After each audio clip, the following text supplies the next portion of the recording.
week number 5 of That Football Show with those fantasy guys. And we are those fantasy guys. We're moving into the quarter pole of the fantasy football season. By that I mean week number 5. The first quarter is gone. What's it time to do as a responsible fantasy owner? This is the time where you take a look at your team and you're going to take a good look. We've told you before, don't panic after week 1. Don't get cocky after week 2. But after week 3 and 4, your team is what your record is. If you're 4-0, you can start looking at your bench. You can say, hey, maybe I'm a little weak in this position. Maybe I can package a deal. And if you are 0-4, it's really time for desperation, because if you lose another game or two, you are out. There is no hope for you. So now you have to look at your team, see where your valuable commodities are, see where your weakness is, and more importantly, look at the people in your league and assess those same things on their teams and look at it that way when you're going to evaluate a trade. It's imperative that we've said this for years. When it comes to making a trade, don't look at somebody's roster and say, hey, I want that guy. I'll offer you this for that guy. Oh, why won't you take that? Well, did you look at the other guy's roster? Maybe he doesn't need another wide receiver because he's got, I don't know, Randall Cobb and Julio Jones. What does he need Antonio Bryant for? Look at what he needs and make trade offers based off that. Absolutely. Good advice and great advice to follow. In full disclosure time, at the quarter pole, Jay and I, in separate leagues, both have teams that are struggling mightily. So it does happen. Fantasy football is not an exact science. Don't get down on yourself. Keep fighting, because you still get a chance at this point, according to Jay, if you don't have a win. I'm saying by this point, if you don't have a win, it's time to start looking into next year. And I agree. I am saying at this point, if you don't have a win. Next week, if you don't have a win, it might be all over. I hear you. Let's move on to the injury report. Bunch of running backs up this week. Darren McFadden, Alfred Morris, Stephen Ridley, and C.J. Spiller. Who jumps out at you on that list? Well, C.J. Spiller jumps out because he's someone we've talked about a lot this year, last year. He's someone that if you have him, it's almost a problem, because every minute he ends up on the injury report, Fred Jackson's getting more touches. When they're both playing, Fred Jackson seems to be looking a little bit better. Fred Jackson is a person that could steal some touches if C.J. Spiller's missing practices. But the other one is Alfred Morris with those bum ribs. Shanahan has been famous for playing running back roulette. Roy Helu Jr. looked pretty good in the third and fourth quarter last week. If he gets too much of a leg up, they have a bye week. If he gets a couple of reps in practice, whoa, do we have a timeshare moving forward? I don't think that we do, but that is something to definitely monitor. And if you do have Alfred Morris, getting Roy Helu this week in a bye week is a priority, because if that running back roulette happens, it could be a nightmare. Yeah, and if you don't have Alfred Morris and Roy Helu is out there, this is a good week to pick him up, because he's going to be cheap, because nobody wants to sit somebody or take up a roster spot with somebody who's on a bye. So if you're desperate for a running back, they might be playing that cover-up game where they don't really tell you how much is wrong with the guy. You might want to grab Roy Helu as a flyer, and you never know what might happen. He might be the starter. True. All right, let's move on for the hunt for Red October. Tell us about it. As you know, the hunt for Red October is the hunt for the ultimate sub. This week on bye weeks, we have Minnesota, we have Pittsburgh, we have that hot mess called Tampa Bay, and we have the Washington Redskins. And in that, to that, we have Adrian Peterson, Antonio Brown, Vincent Jackson, Doug Martin, RG3, Pierre Garçon, all guys that you're probably starting that are on bye week. So you have to find people that you can fit in there. You're looking for the Red October right now. Absolutely. And last week, we all took Alex Smith as the ultimate sub, and for the most part, he was. He was 24 for 41 for 288 yards, 3 touchdowns, and 2 interceptions. 2 interceptions kind of took away a little bit. Had a little less yardage than I thought he was going to have.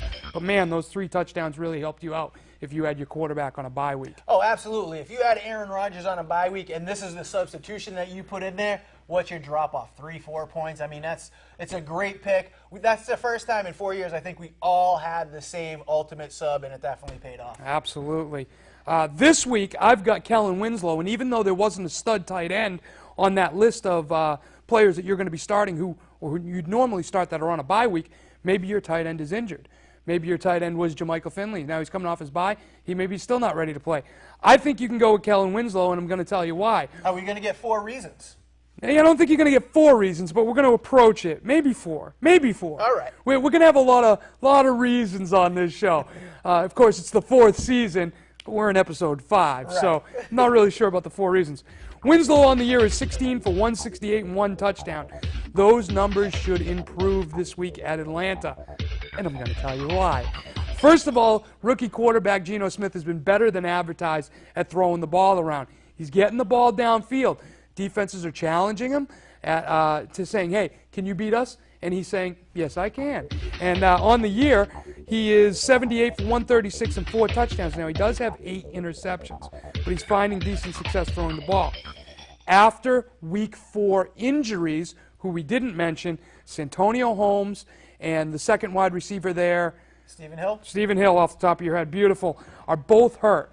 That leaves Kellen Winslow as the best wide receiving option on the field for the New York Jets.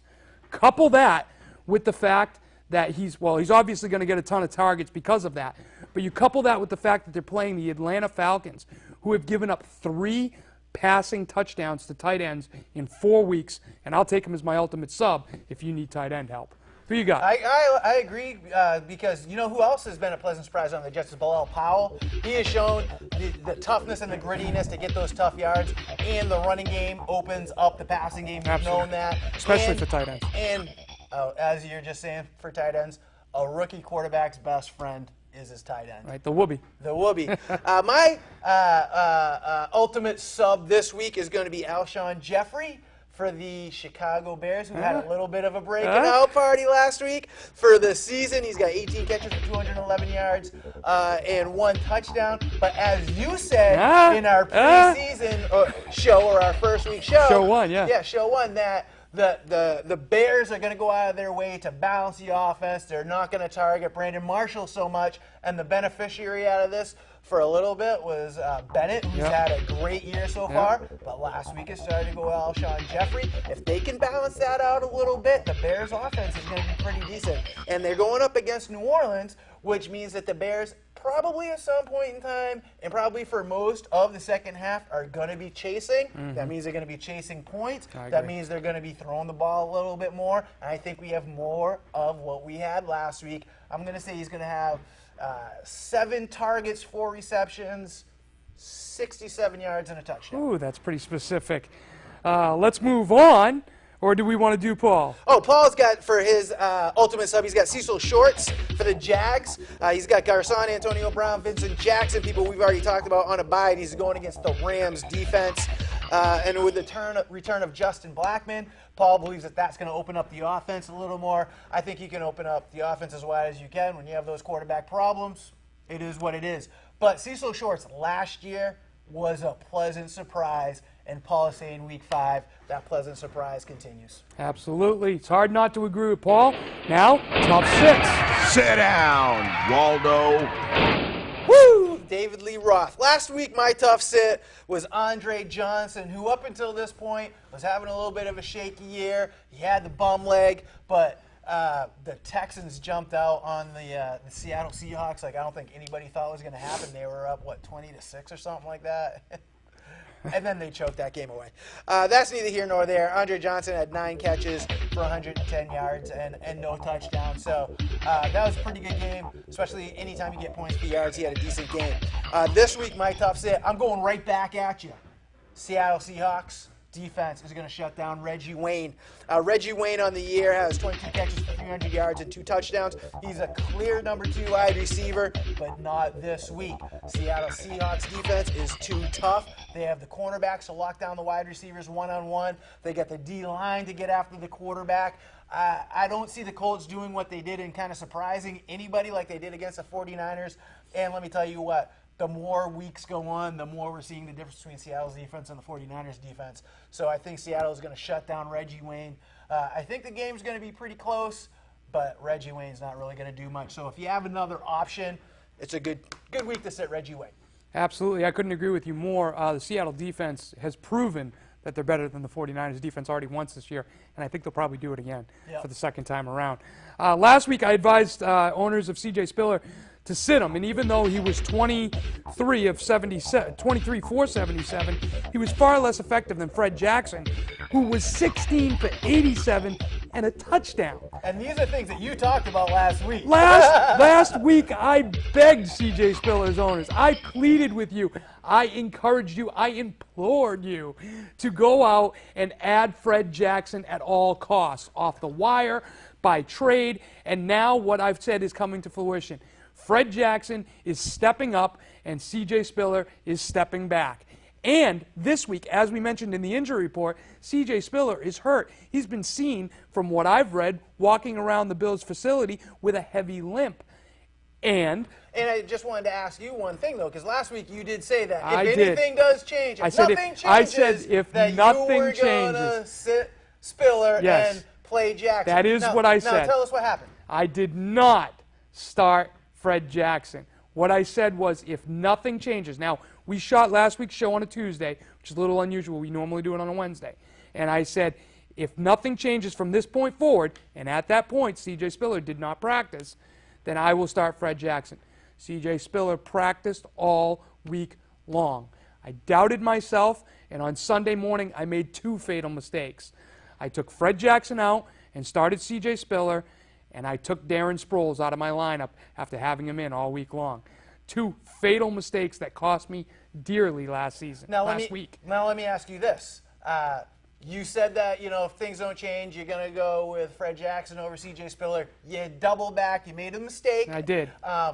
Going forward, where do you see the situation for you personally, being that you are an owner of both? For me personally, being the owner of both of those backs, C.J. Spiller will not see my starting lineup until I see something out of C.J. Spiller.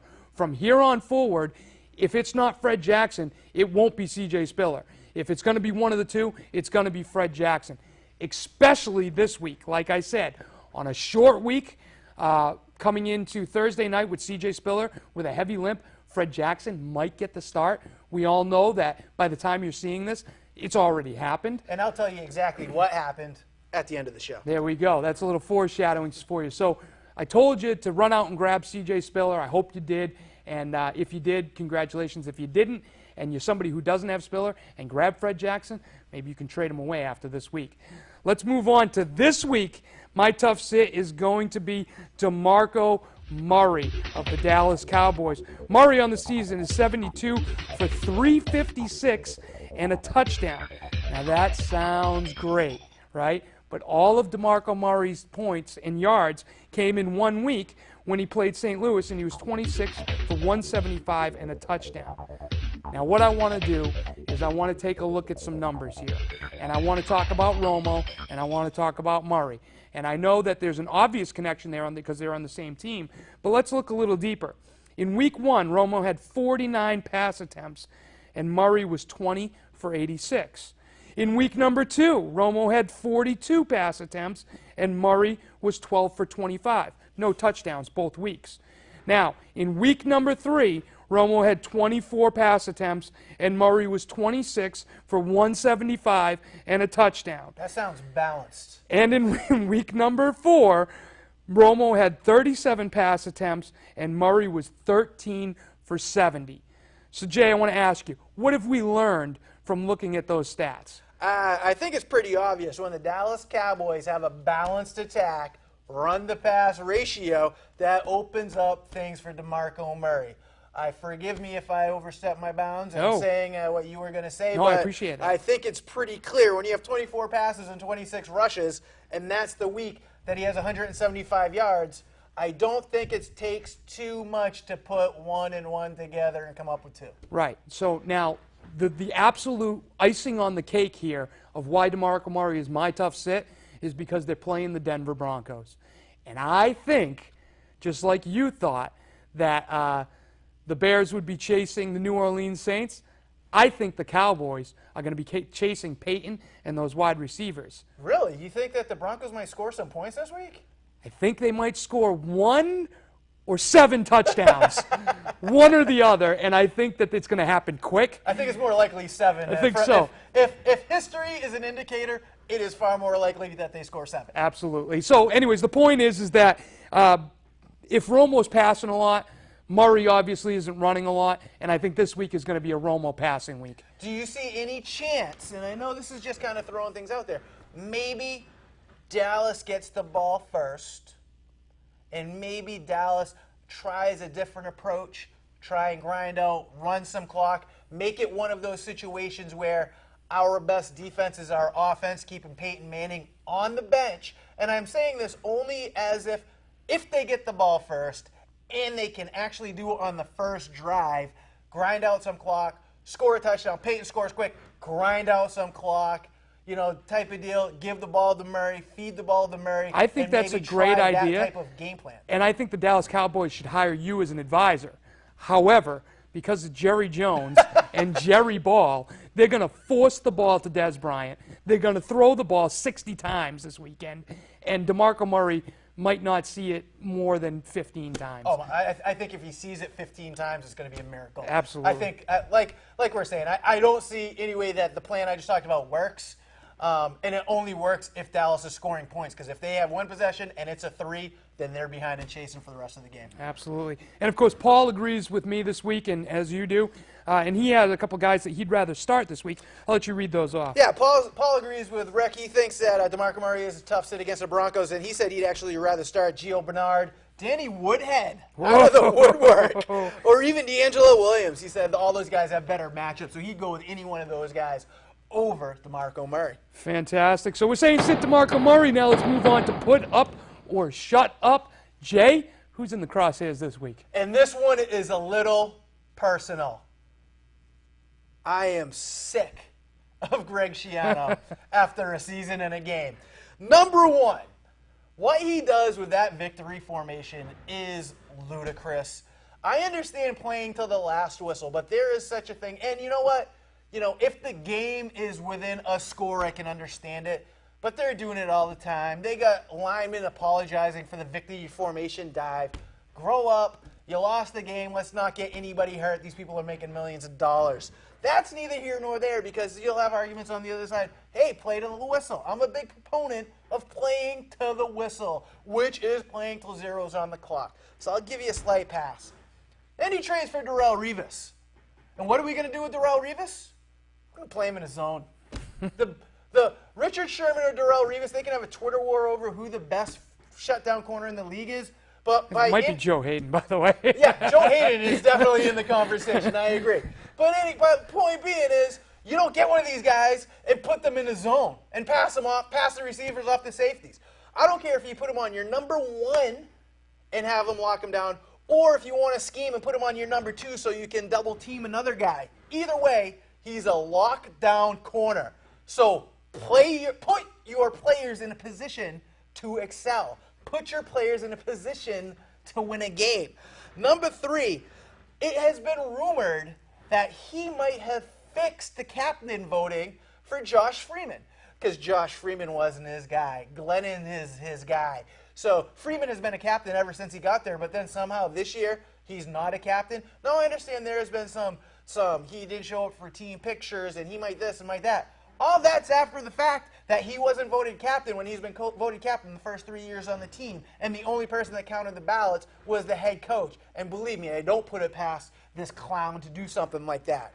And then he puts his whole team in a position to lose by, first, you're going to bench Freeman, but then you're going to totally embarrass him by not even dressing him for the game. The guy's been the starting quarterback on the Bucs for 3 years, and then you're going to bench him and not even start him.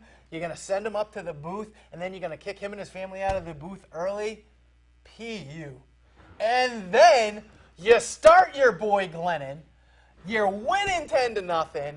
Your team is in a position to win the game, and by play calling, you put your team in a position to lose. You snatch defeat from the jaws of victory. Your quarterback throws a pick. You lose to the hapless Cardinals. I've seen a ship go down like this one time, and it was in Denver. And you know who was there? Josh McDaniels. And you know what Josh McDaniels does when he gets into town? chases out the starting quarterback, Cutler, chases out Brandon Marshall. I mean, we don't have anybody on Brandon Marshall's caliber to chase out, but you're chasing out, these type of players. You come in all holier than thou, and then what does freaking Josh McDaniels do? Trades up to draft Tebow. I mean, you're going down the same road, Shiano. Take your bye week. Why don't you come up with a game plan to win a freaking game? Wow. Disgusting. I will say this for Shiano's credit to benching Freeman. I agree with you with all the embarrassment stuff. It wasn't necessary. Josh Freeman was completing under 50% of passes this season. You don't find that in an NFL quarterback anywhere. I agree that Freeman was not playing up to his potential, but I don't put that on Freeman. I put that on coaching. I put that on schemes. They weren't putting their players in a position to succeed, which is what I'm talking about when you put Darrelle Revis in a zone. It's the same thing. You just transfer that to offense. Their game plan is terrible. Their scheme is terrible. They're running terrible patterns and routes. Their routes don't make any sense. I agree. Freeman wasn't overcoming the coaching that was putting him in a position to lose. All right, let's move on to Wall Street, buy low, sell high, while Jay takes a breather. You ready? I'm ready. When you're ready, you can start us off on buy low, sell high. Well, after a year and a quarter poll for a stud wide receiver, you couldn't be any worse. In fantasy football eyes and fantasy football circles, than Hakeem Nicks. He's complaining about not getting targets. He's not getting targets. The offense isn't scoring. They can't run the ball. They can't pass the ball. Oh, wait, they can pass the ball to the other team. There is no point in Hakeem Nicks' career that his value is going to be any lower. You might be able to get Hakeem Nicks for a bag of baseballs in fantasy football. So if I would find the owner that has Hakeem Nicks and try and make him an offer, lowball him, offer him a tight end that's kind of overperforming a little bit. Who's that Clay guy in Miami? Has 2 touchdowns in 3 weeks. Maybe he needs a tight end. There's so many tight ends out there, maybe he doesn't. But my point is, Hakeem Nicks' value could not be any lower. And I know for a fact, because if I didn't start him this week, I would have won 2 games, but I lost 2 games because I started him. So, much like C.J. Spiller, he is on my bench until proven otherwise. And if you have any interest in him, you can have him. Make an offer. Find us on Facebook at that football show with those fantasy guys. like us, make a trade offer for who was it? Hakeem Nicks. All those good things. I'm gonna go with what I said last week. I'm sorry. Go ahead. I thought you were done. I did. I lost my train of thought. I'm sorry. Go ahead. But my point about Hakeem Nicks is Yes. you could get him from me for practically nothing. Yes. It's all upside. He can only play better. Right. This is true. Yeah. He can't get any worse. Now, on the other side of the spectrum, last week I told you to sell high on Santonio Holmes. I hope you did, because now he's hurt, and if you got something out of him, that's a great deal for you. This week I'm going to tell you to do the same thing with a different wide receiver. This week I'm going to say sell high on Nate Washington. Washington's value is out of control at the moment. He's coming off back-to-back 100-yard games, and last week he scored 2 touchdowns. Now, that all sounds well and great, and you're saying, if I've got Nate Washington, I'm going to start him and ride him to a fantasy championship. I don't think so. His starting quarterback, Jake Locker, is hurt. He's got a hip injury. He's going to be out for 3 to 4 weeks. Reason number 1 why you want to get rid of Nate Washington. Now, Jake Locker isn't a make-or-break quarterback for Nate Washington, especially when Ryan Fitzpatrick is the starting quarterback. Ryan Fitzpatrick, he's not a big-arm guy, but he's smart. And what we say he's smart, and he went to Harvard. So he's really smart. Right, so we know he's smart. And up here in New England, when a guy goes to Harvard, we know he's wicked smart. So he's going to come in and he's going to make up for his lack of a strong arm with his intelligence. He's going to get the ball to the open guy. He's going to make some good things happen on the field, just like he did in Buffalo, and Nate Washington might not suffer that week. But aha! Here comes trouble. Let's look at the schedule.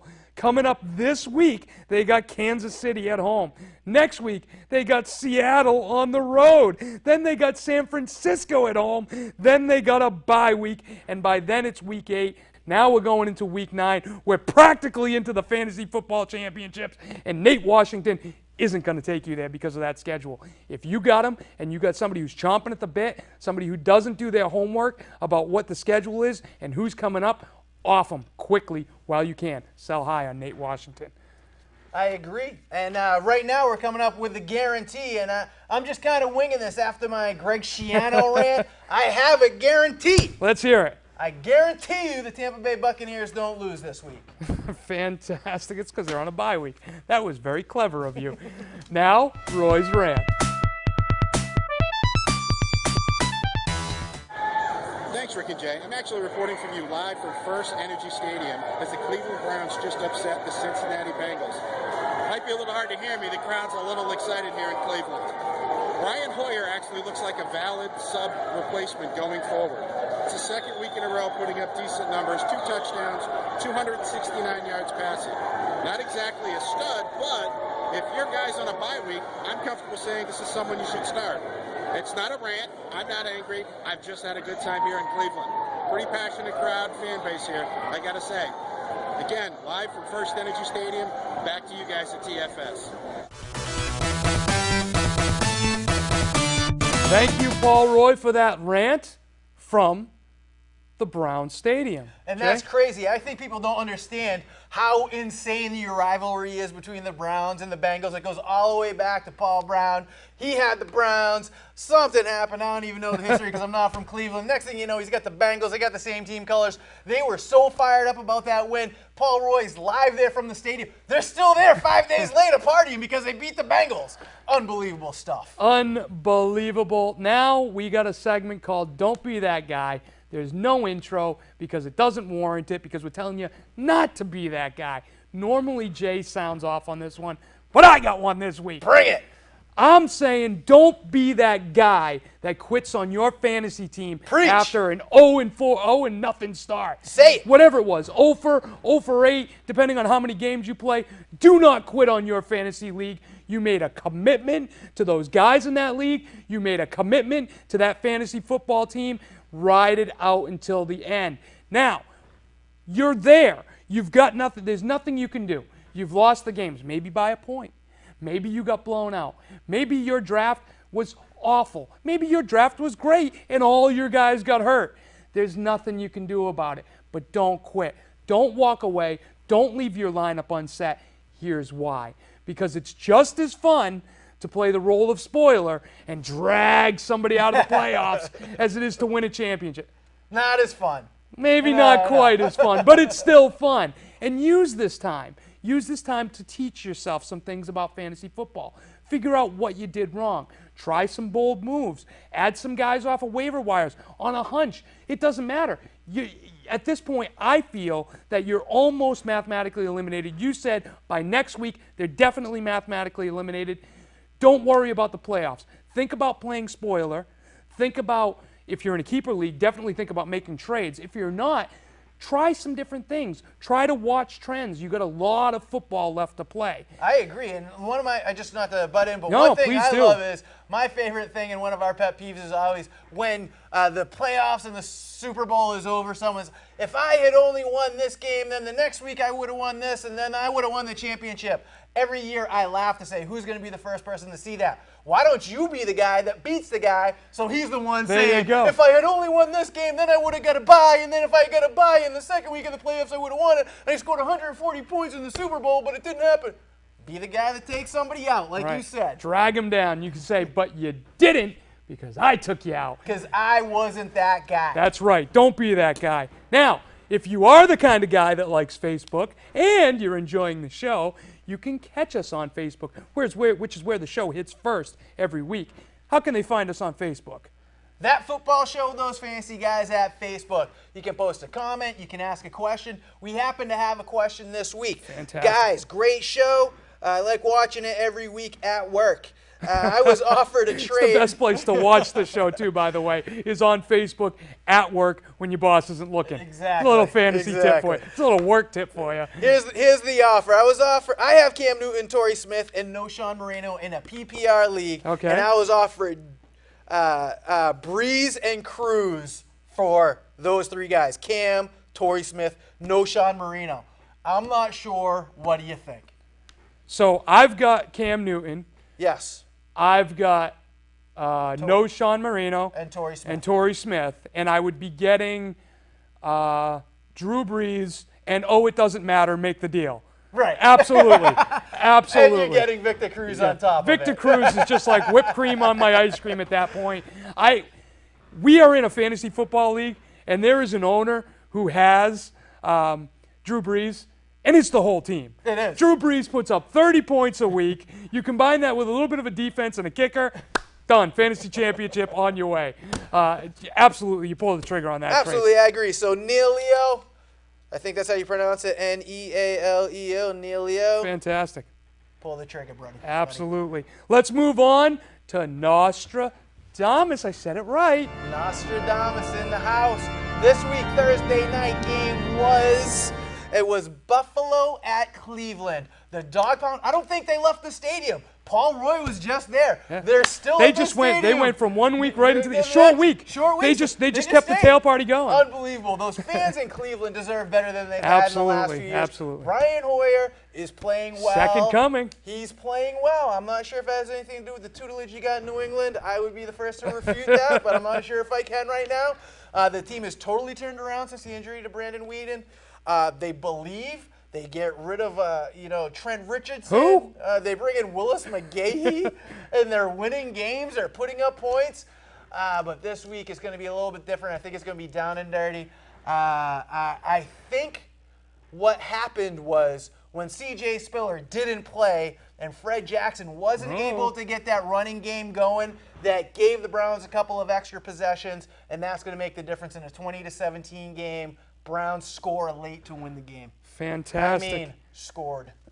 There you go. And, of course, we shoot the show on Wednesday. By Thursday, the game is played. You guys won't see it till Friday, Saturday, Sunday. So you'll know by then if what Nostradamus said is accurate. Hey, man, I'm 2 out of 3, 3 out of 4, something like that. Excellent. Too bad you weren't as good with your Survivor picks because you have been eliminated.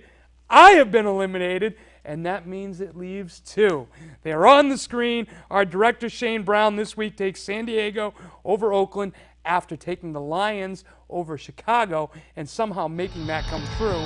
And Paul Roy takes the Atlanta Falcons over the New York Jets. As I said, we're done for the season. We're done for Week 5. This has been That Football Show with those fantasy guys. And we are those fantasy guys.